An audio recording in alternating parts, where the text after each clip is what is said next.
পাকিস্তান প্রতি বছর কয়েক শত মিলিয়ন ডলারের পাথর বিক্রি করে। বিশেষ করে পাকিস্তানের বেলুচিস্তান, খাইবার পাখতুনখোয়া এবং পাঞ্জাবের কিছু কিছু অঞ্চলে শত শত ফুট উঁচু পাহাড় থেকে মার্বেল, গ্রানাইট এবং অনিক্স পাথর কেটে বের করা হয়। এই পাথরগুলো পরে আধুনিক ফ্যাক্টরিতে নিয়ে গিয়ে চকচকে টাইলস বানানো হয়, যেগুলো শুধু পাকিস্তানেই নয় বরং চীন, ইতালি, তুরস্ক, বাংলাদেশ সহ বিশ্বের বিভিন্ন দেশে রপ্তানি করা হয়।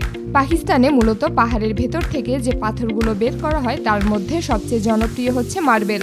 বিশেষ করে পাকিস্তানে অনিক্স মার্বেল আন্তর্জাতিক বাজারে খুব বিখ্যাত।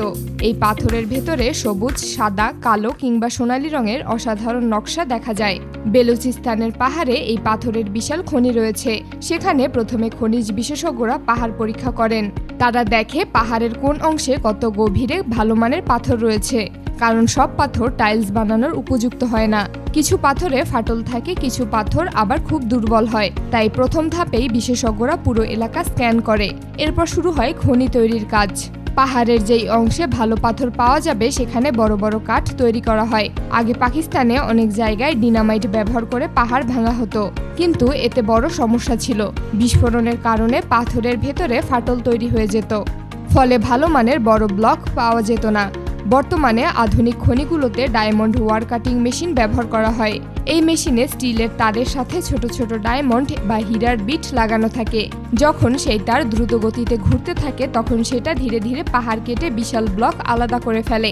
এই ব্লকগুলোর ওজন কখনো কখনো কয়েক টন পর্যন্ত হয়। একটা ব্লকের উচ্চতা 30 ফুট পর্যন্ত ছাড়িয়ে যায়। কাটার সময় প্রথমে পাহাড়ের চারপাশে গর্ত করা হয়, তারপর সেই গর্ত দিয়ে ডায়মন্ড ওয়ার প্রবেশ করানো হয়।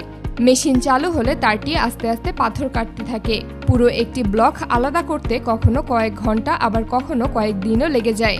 যখন বিশাল ব্লক আলাদা হয়ে যায় তখন সেটাকে পাহাড় থেকে নিচে নামানো সবচেয়ে কঠিন কাজগুলোর একটি। ভারী ক্রেন, চেইন এবং লোডার ব্যবহার করা হয় এই পাথর তোলার জন্য। কিছু জায়গায় বিশাল রাবারের এয়ার ব্যাগ ব্যবহার করে ব্লককে ধীরে ধীরে ঠেলে ফেলা হয়। তারপর সেই ব্লক ট্রাকে তোলা হয়। এরপর পাথরগুলো নিয়ে যাওয়া হয় প্রসেসিং ফ্যাক্টরিতে। এখান থেকেই আসল টাইলস তৈরির কাজ শুরু হয়। ফ্যাক্টরিতে প্রথমে বিশাল ব্লকগুলো পরীক্ষা করা হয়। কোনো ব্লকে ফাটল আছে কিনা বা কোনো অংশ ব্যবহারযোগ্য নয় কিনা সেটা দেখা হয়। তারপর ব্লকগুলো বড় বড় কাটিং মেশিনের সামনে রাখা হয়। এই মেশিনগুলো দেখতে অনেকটা বিশাল করাতের মতো। এগুলোকে গ্যাংস মেশিন বলা হয়। একটি গ্যাংস মেশিন একসাথে অনেকগুলো ব্লেড ব্যবহার করে বিশাল ব্লককে পাতলা পাতলা স্ল্যাবে কেটে ফেলে। এই কাটিং প্রক্রিয়ায় প্রচুর পানি ব্যবহার করা হয়, কারণ পাথর কাটার সময় প্রচণ্ড ঘর্ষণ ও তাপ তৈরি হয়। পানি মূলত ব্লেড ঠান্ডা রাখে এবং ধুলাবালি কমায়। কাটার পর প্রতিটি স্ল্যাব সাধারণত 2 থেকে 3 সেন্টিমিটার পুরু হয়। পরে এই স্ল্যাব থেকে বিভিন্ন মাপে টাইলস বানানো হয়। কাটা শেষ হলে শুরু হয় পালিশ করার ধাপ। এই ধাপটাই পাথরকে সুন্দর চকচকে রূপ দেয়। বড় বড় পালিশিং মেশিনের নিচ দিয়ে স্ল্যাবগুলো ধীরে ধীরে যায়। সেখানে বিভিন্ন গ্রিটের পালিশ প্যাড ব্যবহার করা হয়। প্রথমে রুক্ষ ঘষা দিয়ে অসমান অংশ সরানো হয়।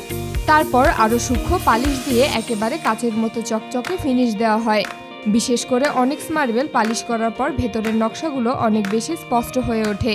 অনেক সময় টাইলসের উপর বিশেষ কেমিক্যাল কোটিংও দেওয়া হয়। এতে পানি কম ঢোকে এবং দাগ পড়ার সম্ভাবনা কমে যায়। কারণ মার্বেল একটি প্রাকৃতিক পাথর, তাই যত্ন না নিলে সহজে দাগ পড়তে পারে। এরপর বড় স্ল্যাবগুলোকে অটোমেটিক কাটিং মেশিন নিয়ে নির্দিষ্ট মাপে কাটা হয়। আধুনিক ফ্যাক্টরিতে কম্পিউটার নিয়ন্ত্রিত সিএনসি মেশিনও ব্যবহার করা হয়, যেগুলো খুব নিখুঁতভাবে কাটতে পারে।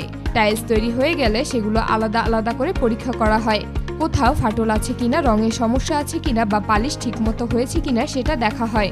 এরপর শক্ত কাঠের বাক্সে বা বিশেষ প্যাকেজিংয়ে সেগুলো ভরে রপ্তানির জন্য প্রস্তুত করা হয়। বিশ্বের আরও বিভিন্ন দেশে এই মার্বেল পাথর পাওয়া যায়।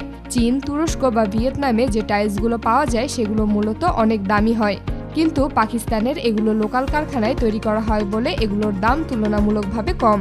আর এ কারণেই এর চাহিদা বিশ্বব্যাপী ছড়িয়ে পড়েছে। আর এভাবেই সামান্য পাথর থেকে বিশ্বের সবথেকে দামি টাইলসগুলো তৈরি করা হয়। আর তারপর সেই টাইলস ছড়িয়ে যায় বিশ্বের 30টারও বেশি দেশে।